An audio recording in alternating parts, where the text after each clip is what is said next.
Welcome to Husky Landscape, the show where I, Josh Schlactus, along with Richard Prosser and Jordan Rosenthal, will be going over the Yukon Huskies and the teams surrounding them, both in the Big East Conference and the Ncaa Top 25, as well as some other conferences around the country.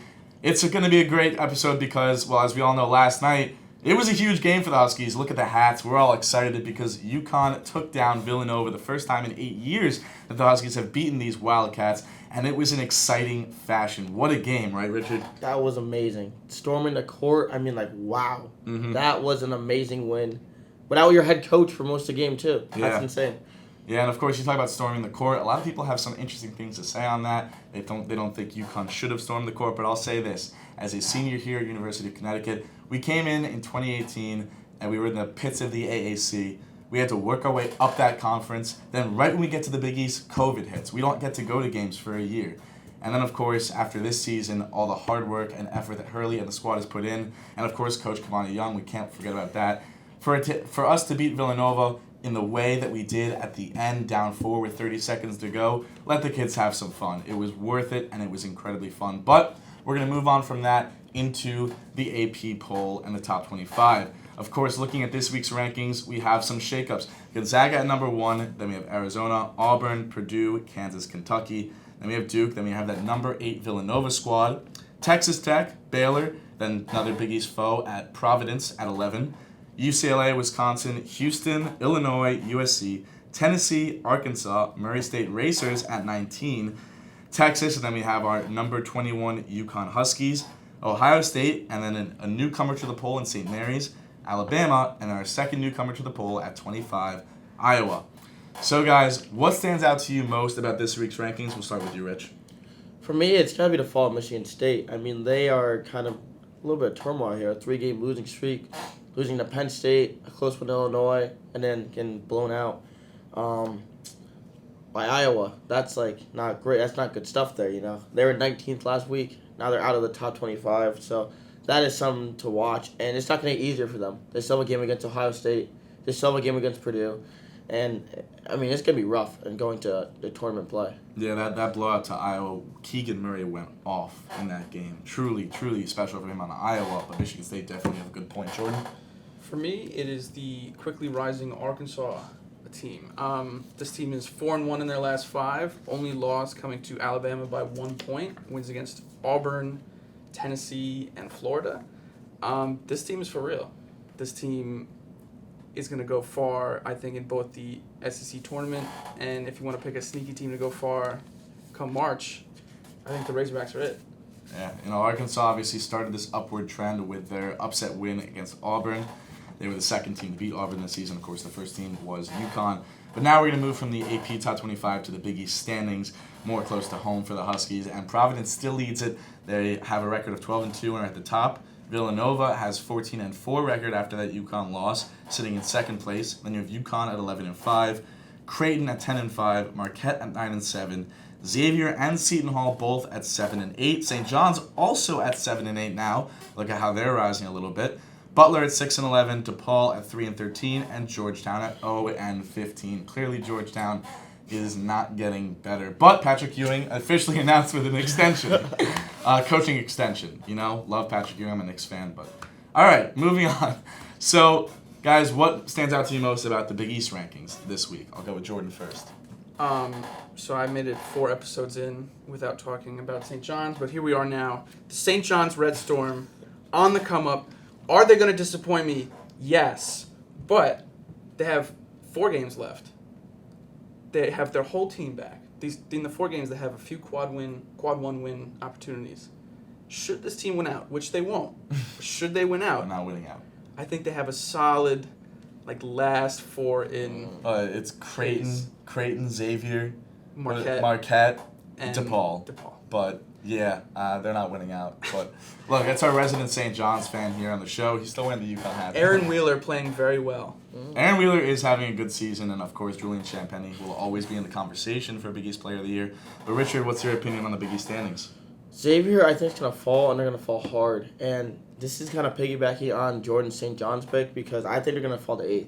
I think they're going to fall below St. John's, below Seton Hall. Wow. They're tied with them right now, and they have some big games coming up. They got to play St. John's. They got to play Providence. Like, these are losses that are going to happen. And they're just not playing well. They're really not playing well. And it doesn't make sense because they were, a month ago, they were a top 25 team. They were a team who's like, okay, can they take the next step? Can they move into the top 15? Are they a team that's going to be able to move on? Jack Nunge, is he ready to take the next step? Are they all ready to go? And then you look at them now, and you're like, wow, they are just kind of like mediocre. They're a team you don't know what's going to happen night in, night out, and it's really confusing. It doesn't really make sense. There's no rhyme or reason to why they're losing games, why they're winning games. It's just you roll the ball out there, you don't know what's going to happen. Yeah, Xavier's been one of the more volatile teams this season. They have the talent. Paul Scruggs, Jack Nunge. Zach Fremantle's had a down year, but he's still solid there. Nate Johnson's been hurt, but it's interesting. You expected them to be fighting for top 25 spots throughout the season. They've done that, but they're really on a free fall right now, so they got to kind of pick it back up and beat St. John's when they play them. All right, so on to some Big East storylines, and the first one, the Yukon Huskies. They have now won 4 straight. They had 1 away at St. John's, then 3 home games, their little revenge tour. Seton Hall, Xavier, and Nova going 3-0 at home against the 3 teams that they lost to on the road. It's been a huge week for the Huskies. Now, it's going to be very difficult, and it's going to rely on some help from other teams, mostly the ones playing against Villanova. But with UConn having a remaining schedule against Georgetown, DePaul, and Creighton, do you think they have it in them to number 1, sweep the 3, and number 2, maybe get that second spot in the Big East tournament? Richard? That game last night, let's talk about that real quick. That was insane, winning without your head coach in the entire second half, halfway through the first half. That is insane. Statement win. Now, do I see us moving up to second? I don't know. We're going to have to get some help, like you say, and we do have these games that we very, very winnable games in DePaul and Georgetown, but Creighton has our number. And that's something that we can't forget. It doesn't make sense to me. I think we're a better team than Creighton, but they have our number, and I think that might be the loss where it's going to be like that. It's going to be hard to overcome that. And even if we do win, I wouldn't be surprised if Villanova wins out. So I'm rooting for it, obviously, but I don't know if it's going to be mathematically possible. Yeah. Remember, Villanova does play Providence this week. They also... they also are 2 games up on the Huskies at the moment. Jordan? So mathematically, no. I don't see it happening. The teams above them are too good, I think, to lose at this point. Enough for the Huskies to climb up there. But that shouldn't matter for them at this point. That shouldn't bother them. This team is playing really well. They're playing how they want to play. And if their shooters keep hitting their shots, I think this team's going to do really well come March. Yeah, it's all about what happens in March, the Big East tournament. Even if UConn's a 2 or a 3 seed, it doesn't really matter. They'll likely play Nova in that semifinal game, assuming they make it. It doesn't really matter what side of it they are. But of course, if you want to hear more about UConn Huskies, breakdown specifically about the Villanova game, wait for the Run It Back episode with our colleagues Noam Watt and Jacob Sonda to come out. It's a great show. They go over UConn basketball. Check it out. All right, so now we're going to move on from UConn and go to a team that, Richard, you just talked about, the Creighton Blue Jays, a team that is surprising everyone this year, 10-5 in the Big East. They clearly have our number, 4-0 over the last 2 seasons against us. They have positioned themselves to make the tournament. They even got 1 vote in the top 25 this week. Just 1, but that's a lot more than anyone really expected to start the year. So I guess the question here is, how does Creighton end their season? And what do they need to do to make the NCAA tournament? Richard? So the remaining games, they got St. John's, Seton Hall, Providence, UConn. I think they're going to go 2-2. I think they're going to lose. I think they're going to lose to Providence. They're going to split either the Seton Hall St. John series there, and then like I said before, they have our number, and until UConn proves otherwise, I think Creighton's going to win that game. Where they're going to be in the NCAA tournament, I think that they are going to eventually make it in. I think they're going to be a team there in March. And I don't know how far they're going to make it. I think they're going to be there in March. And then even for the Big East tournament, I could see them making a run. I don't know if they have the firepower to, make a deep run, win the tournament. But, they're a solid team. They're a solid team all around. They're fairly well coached. They're a good squad. They really are. Yeah, Jordan? I find this team to be prone to being inconsistent at times. And for this last stretch of games, I could see it going either way. I could see them going 0-4 in these games.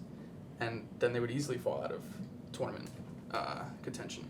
But I think that should this team go 2-2, they will make the tournament in the late seed, maybe even like the last four in kind of.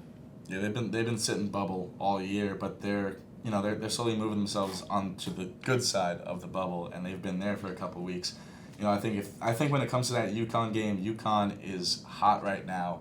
I know Creighton has our number, but I think this is such a statement game for the Huskies. They know how important it is to beat this Creighton team.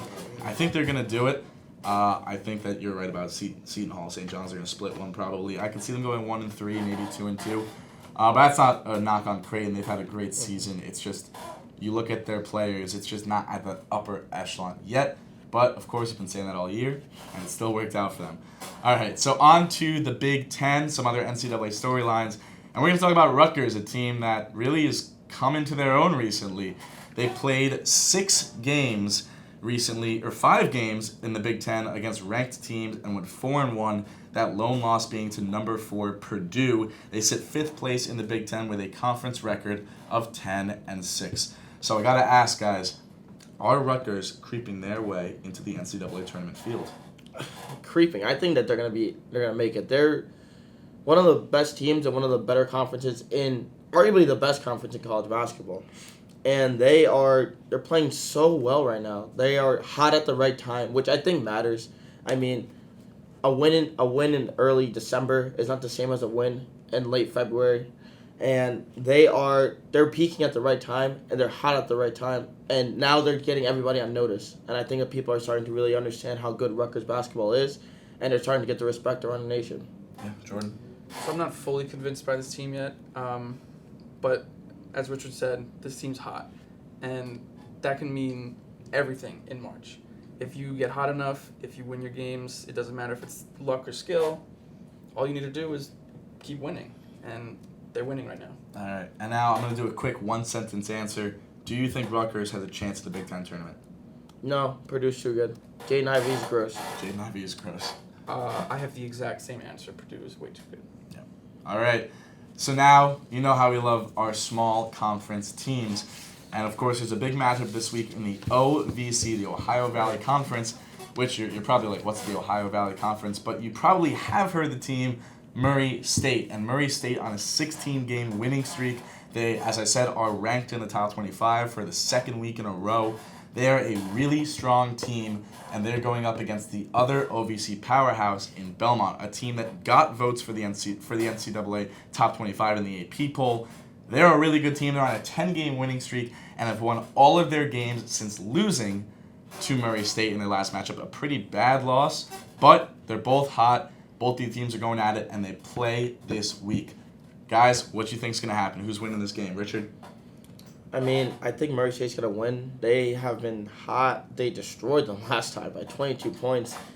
And, I mean, I really just think Murray State's going to win the game. All right, Jordan. I think Murray State smokes them again. And I don't think it's close. All right. Well, Murray State doesn't have a player like John Morant this year. Obviously, John Morant's incredible, been lighting up in the NBA, but they definitely are a dominant team. They're definitely making the tournament. Belmont, on the other hand, is a little bit more iffy if they make the tournament. Number 56th in the net rankings, but with the top 25 votes, they're hitting that bubble. Do you think they make it, Jordan? No. So whether they make it or not, I think depends on this game. This is their only opportunity left for a quad 1 win. The only other way they would be able to get into the tournament is by winning the conference tournament after that, which I think there's a chance they could do, but I don't see it. Yeah, it's very likely, of course, that these two teams will meet again in the conference tournament finals. But Richard, what do you think? I mean, it's really interesting, actually, the way you bring that up, because it's really hard to beat a team 3 times. And I feel like that's true in almost all sports here. And if Belmont loses, depending on the fashion they lose, if they get blown out again, you kind of throw it out the window. But let's say they lose at a close game. Then you could see them conference tournament, neutral play. You could see them winning. And then you can see them making the tournament because they won their conference tournament. So I think Belmont actually does have a fairly good chance of making it just off the law of averages of it's hard to beat a team 3 times. Yeah, it's a really good point, Richard. Obviously, beating a team 3 times in college basketball is incredibly difficult. And really, in any sport, it's very difficult. Yeah. But all right, that's it for this week's version of Husky Landscape, this week's episode, I should say. From UCTV Sports, I'm Josh Schlactus alongside Richard Prosser and Jordan Rosenthal.